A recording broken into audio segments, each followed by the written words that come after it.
What's up, everybody? Welcome to Loop Live, where today we're going to talk about introducing new songs to your church. We're going to get started in about 2 minutes, but in the meantime, type in the comment box where you're watching from. It's always fun to see where everybody's tuning in from because we're a community around here, and we will be back in about 2 minutes. See you soon.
Hey everybody, welcome to the live stream. We're so glad that you're with us.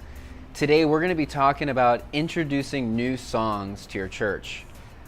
I've been a worship leader for the past 15 years or so, and I'm joined here with a couple really good friends of mine. I've got Chad Negley here from Christ Church in Oak Brook, and Dustin Smith. What's up, guys? Hey, guys. What's up? So glad you guys are here. So we're going to just sit and talk. I thought it'd be cool just to have a conversation with fellow worship leaders about how do we introduce new songs to our church, because it can be something that is a challenging thing. And I think as worship leaders, we can be tempted to kind of just keep playing the same songs over and over and over because they're tried and true. We know they're going to work every single time we do them. So why introduce new songs? So I thought it'd be great just to have a panel discussion where we're going to talk about just that. But before we get going, if you're watching this on YouTube or Facebook, make sure you type in the comment box where you're watching from. It's always fun to see where everybody's tuning in from. And also, if you stick around through this whole discussion, we're going to talk maybe for 45 minutes. At the end, I'm going to give every person here who's watching a challenge. And the challenge, I'm going to wait to tell you what it is, but if you do the challenge, you'll have a chance to be entered to win a breakfast for your worship team. So nice. We'll have Uber Eats, send breakfast to your green room on Sunday morning so that your worship team does not starve. Because, you guys, come on. Don't you know, I've played at so many churches where they don't feed you anything and you're just starving because you've been there for 90 hours. Yeah, man. And it's you can't leave, you must keep playing, no food. Well, everyone will be entered to win, have a chance to enter to win breakfast to your team. So stick around for the challenge. But we're going to just dive into this conversation. I'm really looking forward to this, and I want to learn some things from you guys because I know you guys have both been leading for a long time. Mm-hmm.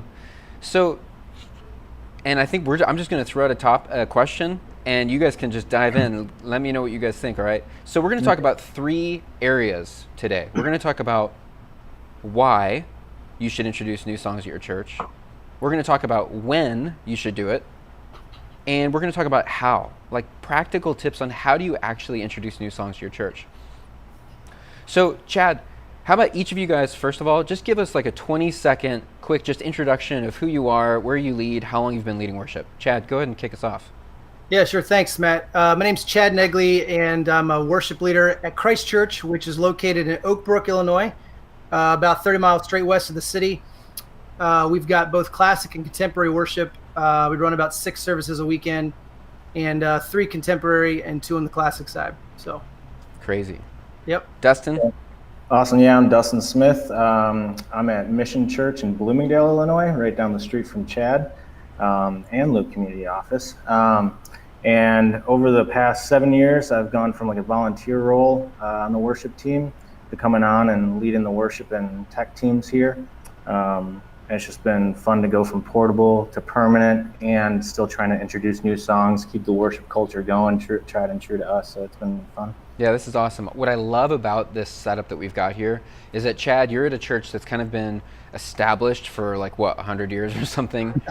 Yeah, and, yeah. And Dustin, you're at a church that's pretty new, like in the past couple years. Yeah. And so I just love that we're going to be able to talk about, an established church versus like a church plant and like how maybe those are different. So let's talk about, the first topic we're going to talk about is why. Yeah. Why do you introduce new songs? So the question I have is, why do you guys think that new songs are important? Like, why not just play the same songs over and over and over that always work? Does anyone want to take that one? Yeah. Dustin, why don't you go, bro? Yeah, you're so gracious. You got it, man. Go. Yeah, my first thought is, if you have a rotation of, say, 30 songs that you're going through that season, maybe your church's season has changed a little bit. So you want to introduce maybe different truths that your songs currently aren't saying, proclaim certain truths that are current to what your church's season is going through. And sometimes, Lion and the Lamb's just not speaking to the season you guys are in anymore. So you want to switch it out to Raise a Hallelujah. It's always interesting to, what season is your church in? Yeah, what season? Yeah. Yeah. Chad, what do you think about this? Yeah, that's good. Season is good, and I think like for me, I like singing new songs because of really what it reflects in the actual worship. Because God sings, right? So if God sings, and that's part of His nature and His character, then that's something we should be doing. So when we introduce a new song, we're almost reflecting Him, reflecting what He does. The passage in Revelation, it actually says that we're going to sing a new song in heaven.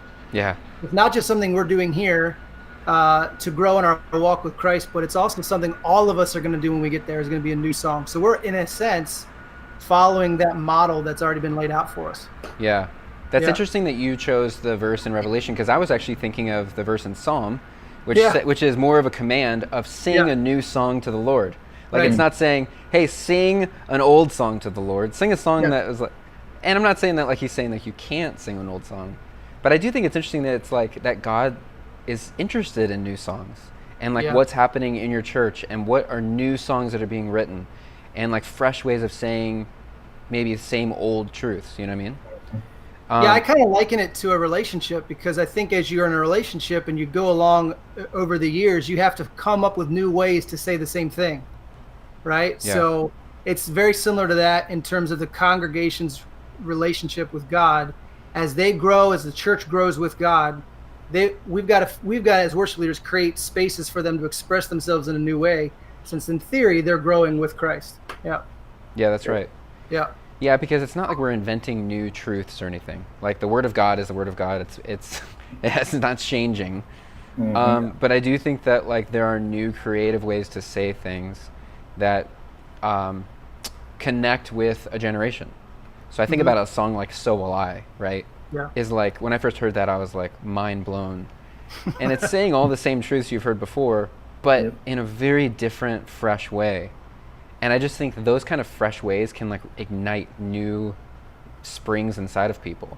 Yeah. Oh yeah. So when you guys are looking for new songs for your church, what are you looking for in a new song? Like, what are some things you're actually looking for? Chad, I know you guys plan out your services like so far ahead. Yeah, we do. Your sermon series, like, what are you looking for in a new song?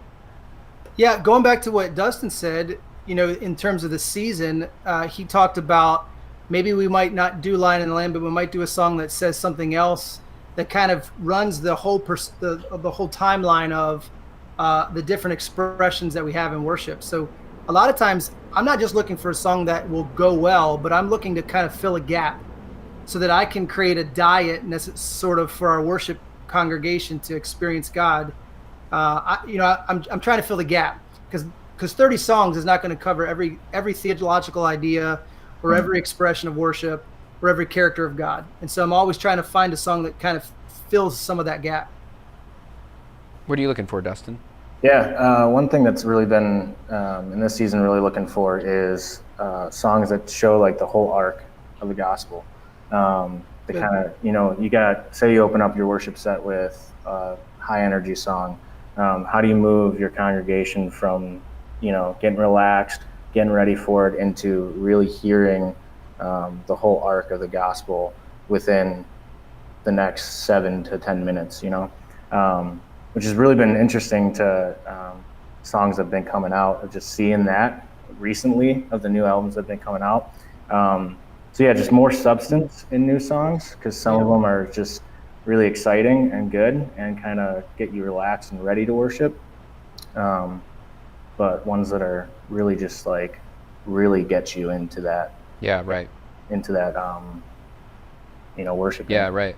I know for me, when I'm looking for new songs, I'm looking for sure theologically correct. Like for me, content always wins over style. If there's a battle between a song that's really cool and sounds awesome and one that actually has really rich content always wins. Absolutely. Now, the best case scenario is that you have both. You should be able to have good content and good style. So I'm always looking for good theology. Yeah. And honestly, there are songs you can just tell that they're congregational. People are going to be able to sing this. Like a 10-year-old and an 80-year-old are both going to be able to sing it. And I'm not gearing it. If I'm leading worship for a youth service, then maybe it'd be different. But I'm thinking, I guess what we're talking about here is like a normal Sunday morning where you'd have a large range of ages. I'm looking for songs that like anybody could sing, that are saying truths about God that are legit. And I think that I also am looking for songs that are kind of catchy, because I think that songs, more than anything, people remember them. And they get written on people's hearts, and they're the things that people leave church kind of humming. And when they're driving in their car like a week later, they're the ones that it comes back to mind. Like usually they're not like remembering like sermon points, but they are remembering some melody they heard at church. Absolutely. So I think that's also really important. So let's move on to when. Yeah. When should a new song be introduced? And the question is, what would you guys say is the best place in a worship service or a set list to introduce a new song? Like, where do you put a new song if you are going to introduce one? Yeah. Dustin, you want to go first? Yeah, sure. Okay, man. Yeah, the one thing that I was thinking is like a middle song. If you have like a worship set of 3 songs, we generally do 3 up front.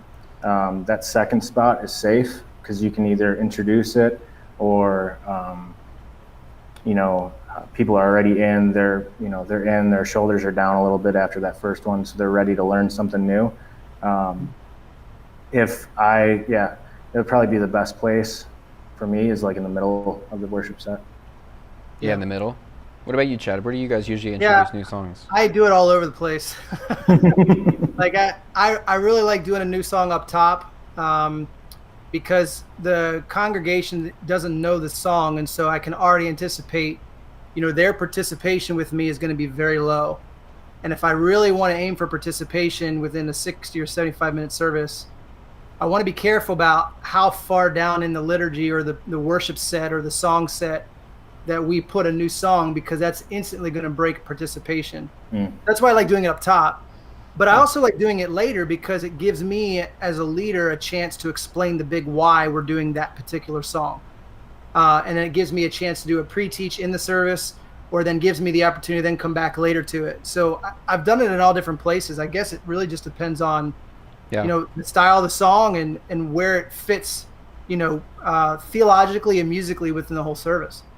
That's an interesting thought. I honestly never have thought of putting a new song at the beginning of a set, because I thought that's like the kickoff. I'm going to do a song that everybody knows to get people engaged, not like to disengage them. Yes. But I do see what you're saying in that usually in the first song people aren't that engaged anyway. That's right. So maybe that's a good I don't know. That's an interesting. I can see that. I was going to play devil's advocate on you on that one. But for me, I think where I usually have placed new songs is two things. One, I always try to work with the production team to queue up so they're playing the new song, like the MP3, during walk in and walk out. So that people are learning the song before they've even heard us play it. Like they're hearing it in the lobby or they're hearing it in the bathroom or something. And that way they're like already getting ready. And then I've always done new songs like during like an offering spot where everybody's sitting. Gives you a chance to like explain why, maybe give the story behind the song, maybe teach a chorus even. But everybody's sitting and they're just watching and engaged and listening. And then maybe like as you're playing through the offering song, have them stand up and join you.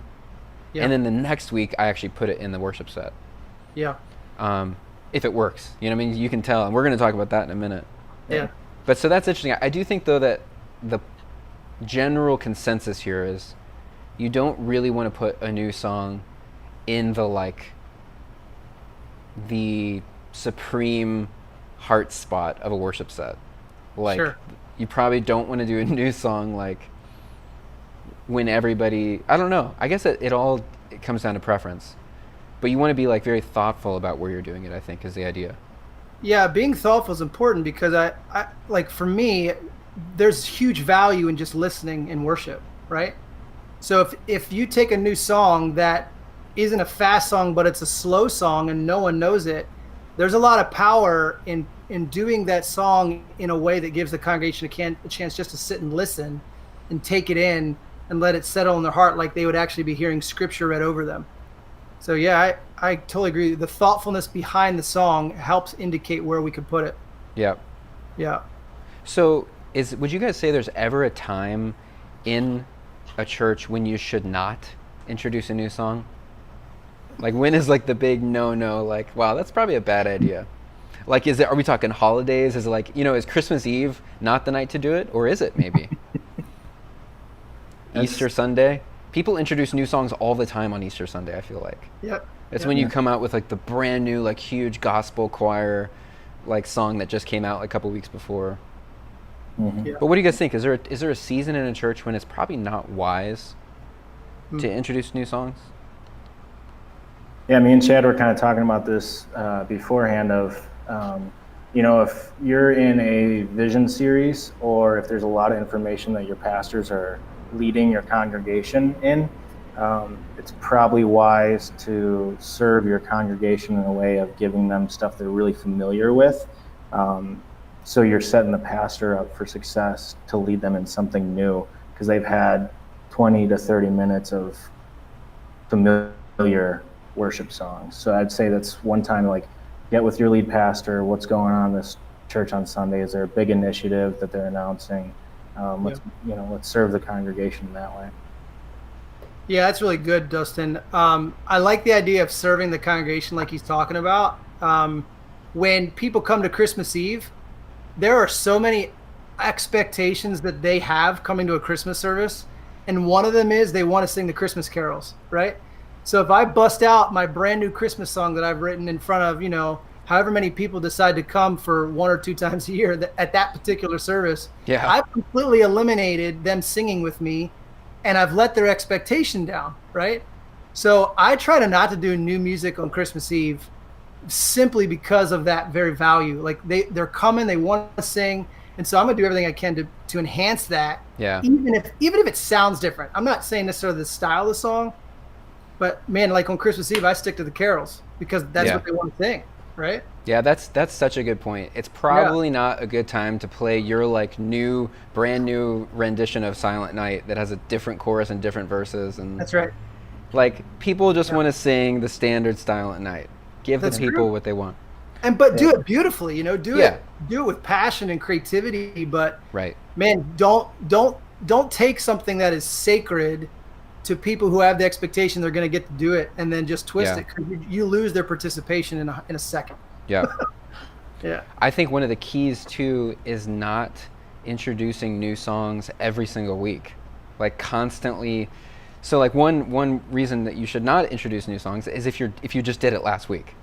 I don't think that like every week you should be doing a brand new song, because it takes people some time to learn songs. Like, we're all sitting in our church office all week long listening to worship music and the people who come into church probably are not doing that, at least as much as we are. So it takes them, I think, longer to like ingest these new songs than it does take us. So, being careful with not introducing too much too soon, I think. Agreed. Well, here's a challenging piece of that too, is like I used to have this idea that I would take a new song and I was going to teach it to my congregation. So I was going to do it 3 weeks in a row.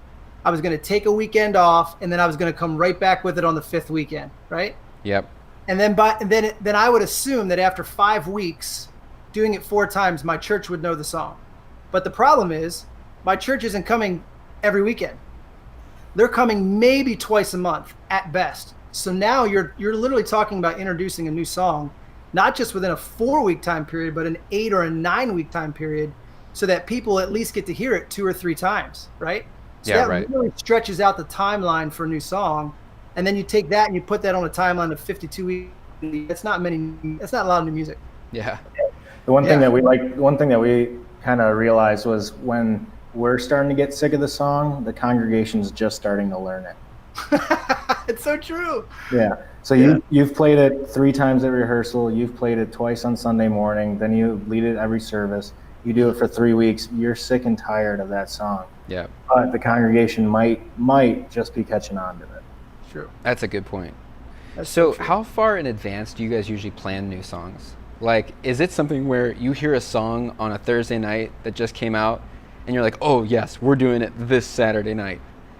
Or do you put it or do you guys kind of put it in the hopper for like a month later? Like, how do you guys usually do that?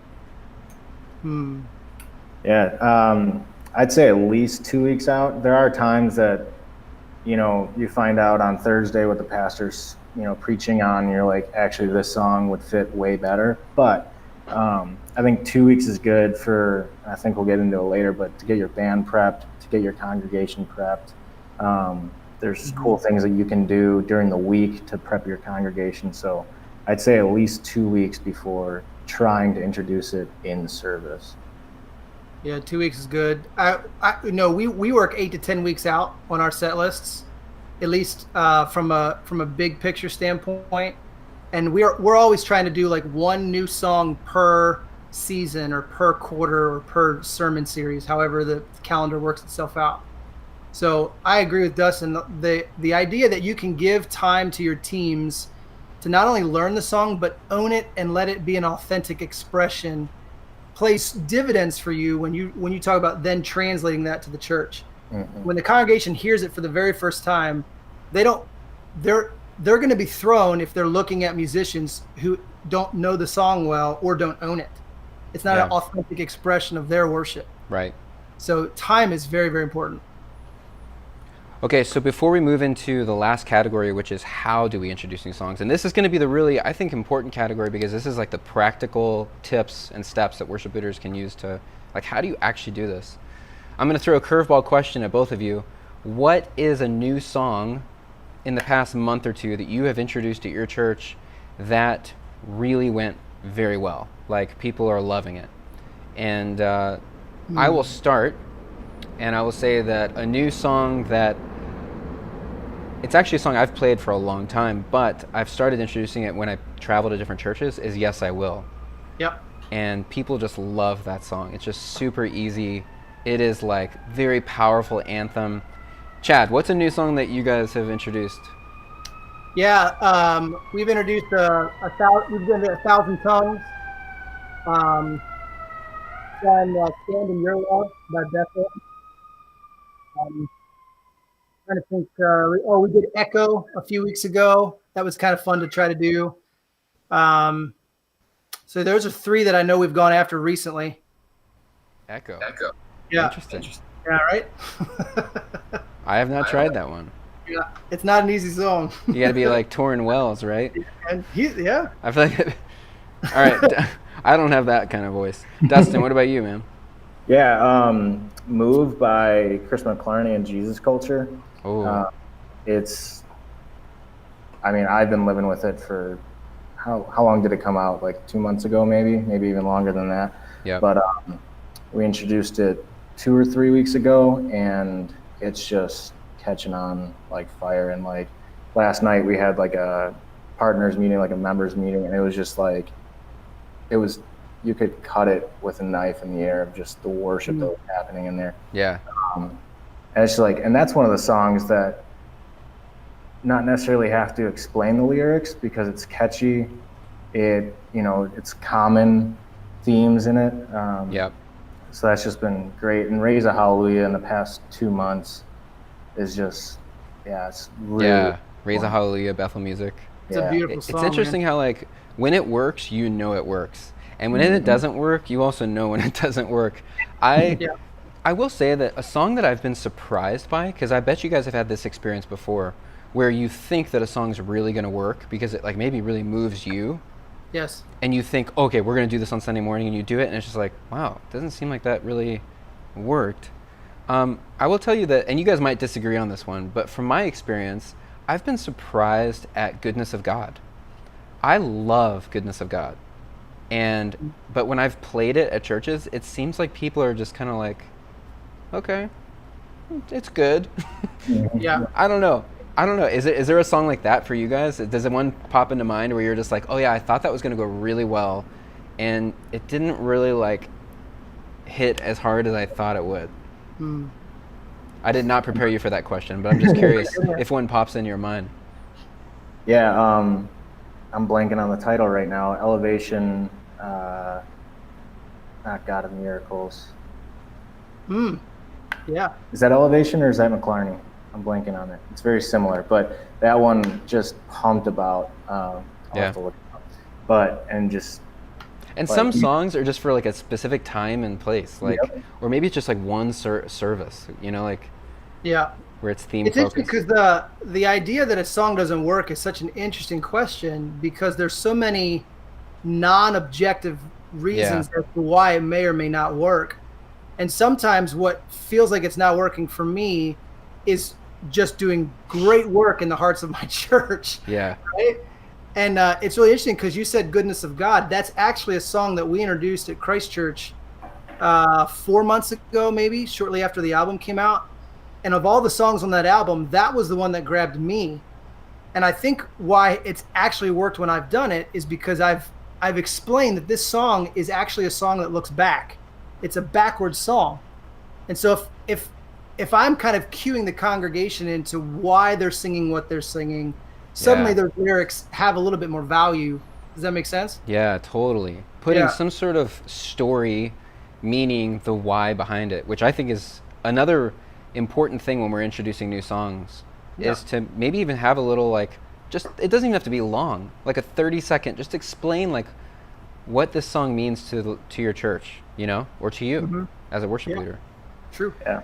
Matt, you said something about maybe even just like a certain service, it didn't feel like it was received or you didn't see the response. That's something to keep your pulse on too, of maybe your different services have a different feel to them. I don't know if you guys ever experienced that maybe one service is different than the other. Like, like the 9 a.m. is on fire and then the 11's like, just to sipping a cup of coffee. Yep. Yeah. That's true. Oh, this is a great show. All right, let's talk about the how. This is great. I love this conversation because this is stuff that every worship leader who's watching this, I'm sure, can relate to this. All of these things. Yeah. Because these are like real.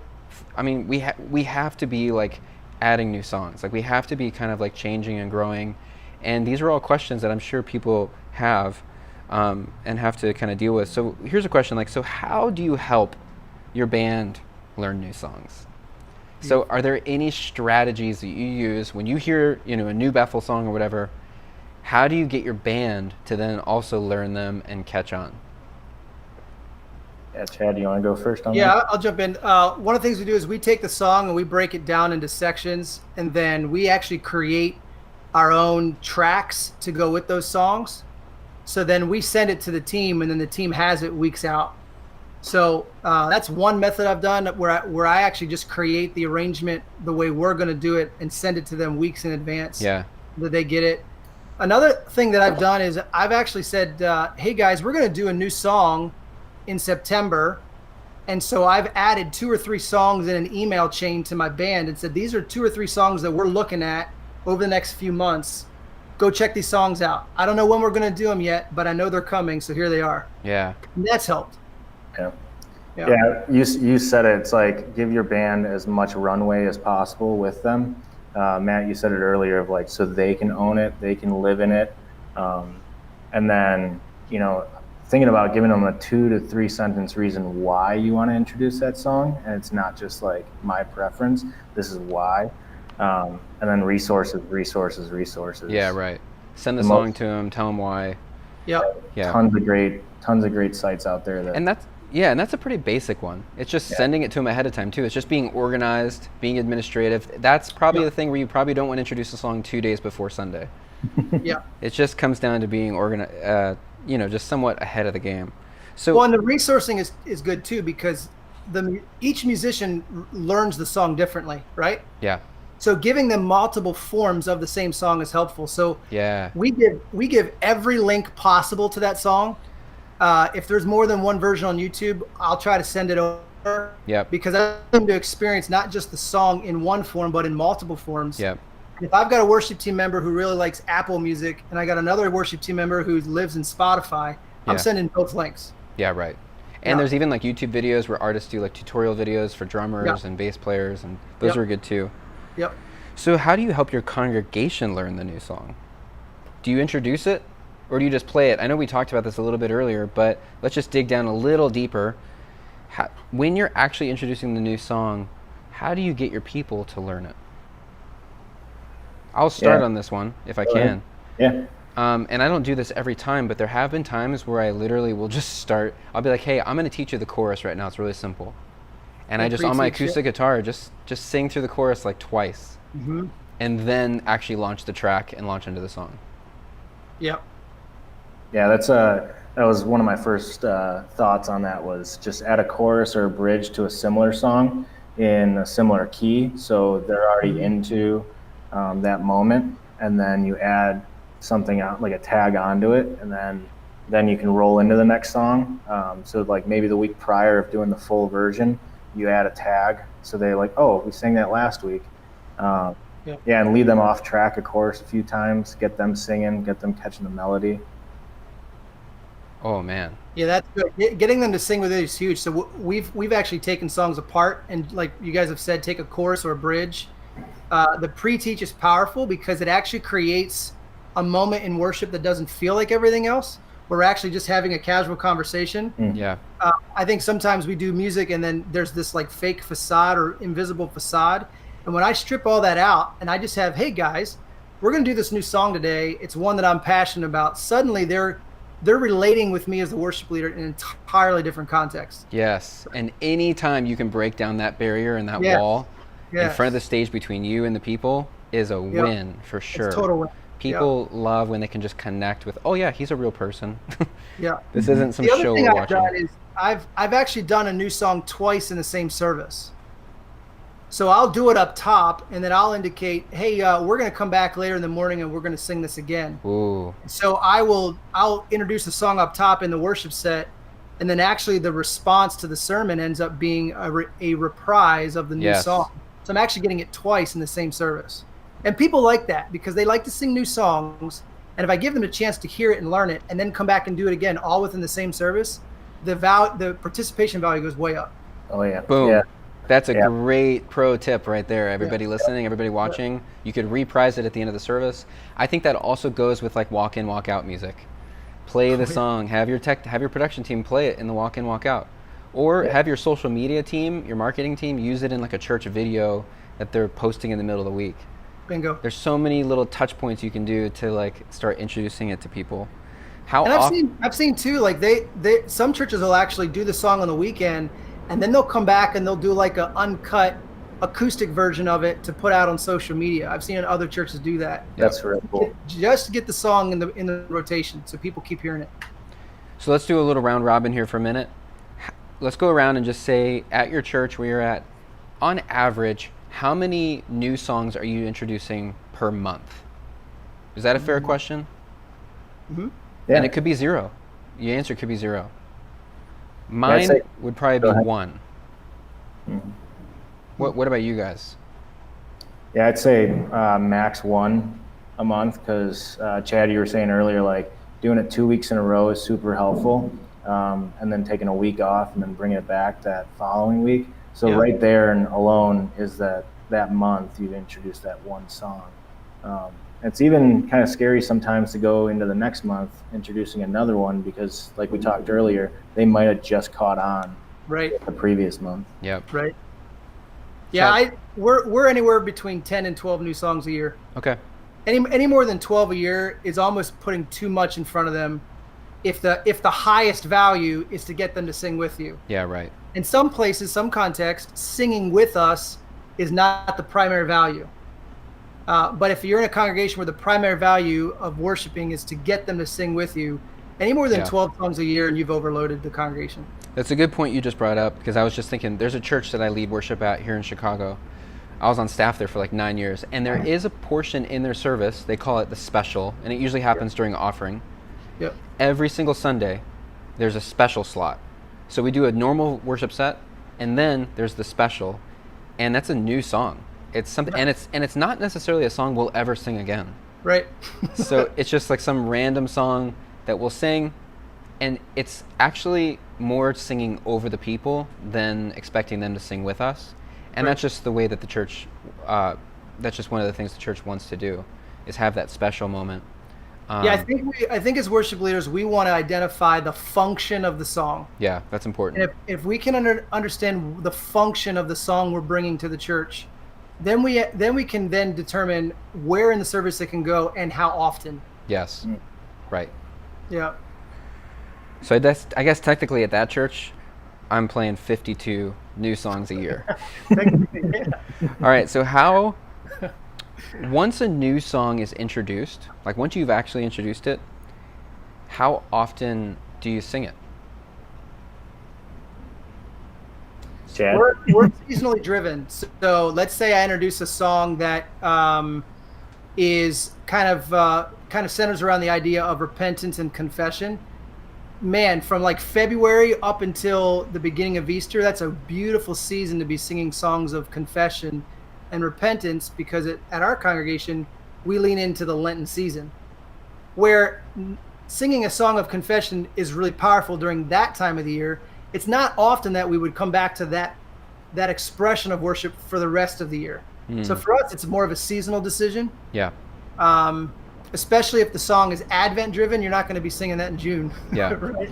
So for us, it's seasonal. And Chad, I've led worship at your church. Yeah. And I know that you guys have songs that are specific just for a theme. Like maybe theme. you're doing like a 2-month series, and you just sing. I remember we did "To Be Like You" by Hillsong, Oh yeah, and I don't think we've ever sang it again. But it was Nope. for that time and place, it was. and people yeah. loved it. They did. Yeah. Dustin, what does Yeah. it look like for you guys? Yeah, when we introduced Won't Stop Now, we were in a series called Won't Stop Now, so that was super creative to put those two together. And it stuck, which was awesome, so it became part of our normal kind of rotation of songs. But there were songs that might go with another sermon series. Our sermon series could go for 3 weeks or 9 months. So doing This I Believe in a 9-month series, you're going to get sick of This I Believe in that 9 months. So yeah, very similar. Like if it's part of a sermon series and it sticks and people are really responding to it, we throw it in the rotation and keep it going. If it was good for that series and it was good for that series, we let it go. I love That's that. really good. Yeah, that's really good. A lot of times I'm thinking of the metaphor of like a diet. And so as a worship leader, I'm wrestling with the diet that I'm giving the church over the course of 52 weeks. And I'm not going to feed my kids the same meal every night. Yeah, Right? you're not going to give them dessert for every course. Absolutely not. That's exactly right. Well, yeah, you're right. So the idea is that over the course of 52 weeks, we want to be mindful of the diet we're feeding them. Yeah. And so that's why it goes back to the function of that song. If the song functions a certain way, there's an entry point for the function of that particular song, Yeah. and it's not always going to stay that way throughout the year. Yeah, and we talked about that in our podcast a little bit. Yeah. Serving a well-balanced diet. Mhm. Dustin, I just love the picture of you like being like, what song would go with this series? Because I know that every worship leader knows that feeling where like the pastor's like, all right, we're going to do a sermon series called Good Grace. And every worship leader gets in Google, Good Grace. Good Grace. What song is there for, oh, look, a new Hillsong song. Yeah. You know what I mean? Yeah. It's awesome. All right, so 2 more questions here. And this is an interesting one. You introduce a new song because you're like, this is going to be awesome. Such a great anthem for our church. Come on. You teach the song to them, you play it, and it just doesn't stick. And people don't seem to like it. It just doesn't go over well. What do you do then? Awkward turtle, right? Yeah. I didn't know that happens, actually. That happens. Sorry that happened to you, Matt. Yeah. Oh, I have a story. Because I do think this ties in that I do know there's been times where maybe a song means something to me. Mm-hmm. It's a personal preference. And this is the hard part about a worship leader. It's a hard role of a worship leader is you have to lay down your personal preference for the sake of the congregation. So there's songs that I've been asked to play that I'm like, I do not like that song. But the church loves it. Or the pastor wants it or whatever. And you play it because it's not about my preference. But I do have an example of a time where I remember playing a song at a conference that meant a lot to me personally. And I thought, this is going to be great. People are going to love it. How could they not? I love it. And it was actually a song called History Maker, an old Delirious song. Yeah, man. And that song's been around for like 20 years, right? Yep. Well, this was like 2 years ago at this conference that I thought, I'm going to bring this song back. And it was a total dive, like horrible. No one liked it. No one's What made it a dive? just no one sang. And I just kept pushing it. Every session we like played History Maker, History Maker. Come on. I'm like hitting them over the head with it. And just people didn't like it, especially compared to like other songs that we were playing like Great I Am or something. Yeah. You know, and people are just like singing along. But that was just a good reminder to me of like, okay, when I'm choosing songs, I need to be really unbiased here. Like what is going to serve my congregation best? Not what's going to serve me best, but what's going to serve the congregation best. So I'm curious for you guys, what do you do when a song doesn't work? Yeah. We don't do it. You just stop? Will you just introduce it and then never do it again? Yeah, unless the song really challenges the congregation to think about a character or an aspect of worship or God that we think is something that's vital for their growth, we won't do it again. And there's tons of songs over the years that have come along that were great for a few weeks or a few months, and then the passion for that expression just disappeared. And that's okay with us. We're okay with saying no to a song. Yeah. Because more will come, right? So yeah, that's true. We just don't do it. Hey, you know what's really awkward and hard is when it's a song you wrote. And you're like, introduce it to your congregation. You're like, hey, this song just, I wrote it for you guys. Yeah. I wrote it for the season that the church is in. We're going to be singing this. And then you just like, they're like, wow, whatever happened to that? We never sang that again. Yeah. Yeah. Dustin? Yeah, one of the things really like, coming off the platform or Monday morning, Tuesday morning, just really thinking like, what didn't stick? Was it the lyrics? Was it the melody? Was it the key? Kind of like breaking that down a little bit. Yeah. Because did we sing in the wrong key? Death Was Arrested, when we first introduced it, we did it in a wrong key. And the next week we bumped it down and total different response. Not sure if it was the key, not sure if it was the 2 weeks in a row. Yeah. But then also thinking about like, if you introduce So Will I, which is amazing, but it was a lot for the people to think about in that. Yep. Yeah. Yeah. That still is a positive thing that you put that in their thoughts, and they were probably left thinking about that song, but they might not want to sing it on a Sunday morning. Yeah. Dustin, you just touched on a very important tip, and it's a very basic thing, and it's choosing the right key. Because the thing is, and this is kind of a soapbox that I've been on in the past year or two, is that like guys in the worship band, you guys got there at like 8 a.m., have had a pretty good vocal warm up by the time service comes around. So Right. you can sing that song in like the key of like C or something. But then everybody else who comes into the church, they can't sing that high and they're not going to engage as much. You have to put songs in singable keys. I was on staff at a church who will stay unnamed. But I remember when I first joined staff there, I used to always sing songs in keys that they were recorded in. Yeah. Which is really high. And the staff there would just rip into me all the time. I can't believe you're singing it so high. We need to lower it. And what's funny now is that now they all sing every song in like the songs they recorded in. Yep. But I think as an attendee, because I've gone to church a lot more recently than I have led, I've noticed that if the worship leader is doing a song that's too high, and it's like 9 a.m., You're done. You're I'm not going to sing, and I'm a singer. Yeah. So think about the people who like actually don't sing professionally. Mm-hmm. Yeah, here's a little trick that I've used is particularly because a lot of songs are male vocal driven. Now I think we're getting better in terms of the wider culture of worship to have more songs that are female driven, but predominantly the male vocal voice is the lead voice on many of the worship songs that I've picked over 20 years. And a lot of those songs tend to be super high, and it shoots the female vocal right out of the expression in the congregation. So a little trick that I've done is I've lowered the song so that the melody of the verses ends up being female driven and the choruses end up being male driven.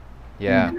And then basically what I've done is I've said, okay, in my mind, the female voice is going to run the verses and the male voice is going to run the chorus, and it keeps the song more singable. And it's not every song of that, but when there's songs that have a ninth or a 10th, maybe even a 12th range on the melody line, you want to be really careful how long you stay up at that high pitch, because they're just not going to sing with you.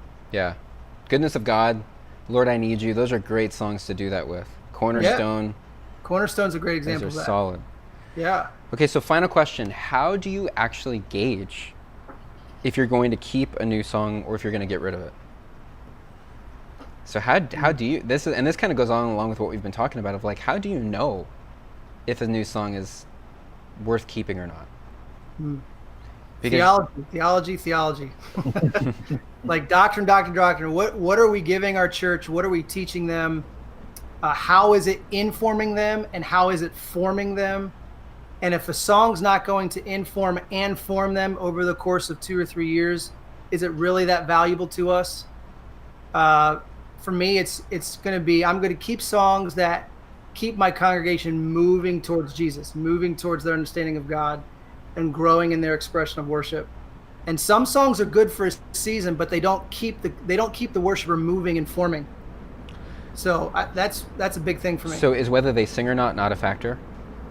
It is over time, because Okay. if the function of the song is intended for them to sing to God and to each other, and the song over time doesn't accomplish that, I'm not doing it. Yeah.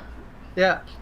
That's actually really good. Like we think about like the Sunday morning journey that we want the congregation to go on. I love expanding that view to what's the 9-month journey that we're looking. So I love the diet and all that kind of references you're kind of using. Now, I actually wanted you to expand on, Chad, of like, you were so quick to say, we're not going to do it again. Like, what's that factor of like not going to do it again? Like, do you do it? How many weeks do you do until you're like, nope? Or was it like one Sunday that you're like, nope?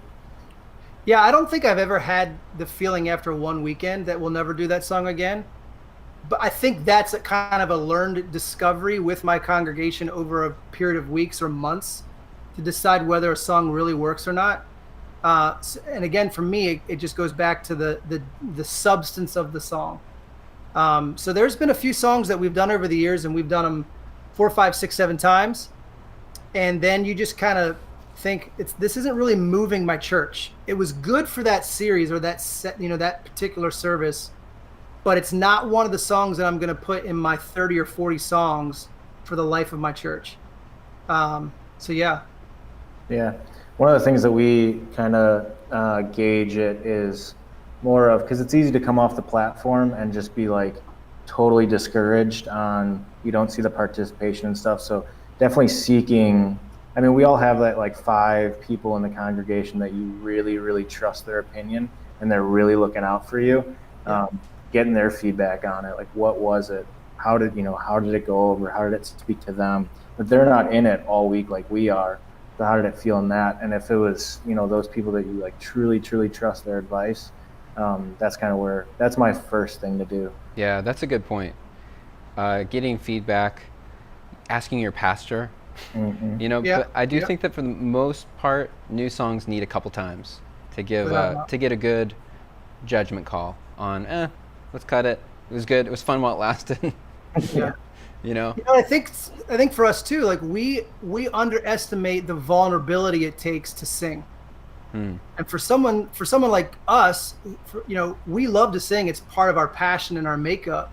But not everyone likes to sing, even though we're all commanded to do it. Yep. And so the idea that we're going to ask people who don't feel vulnerable or safe to do it to then do it, and then say, if you don't do it, that means the song I picked was the wrong song. I just feel like that's casting too much expectation on people.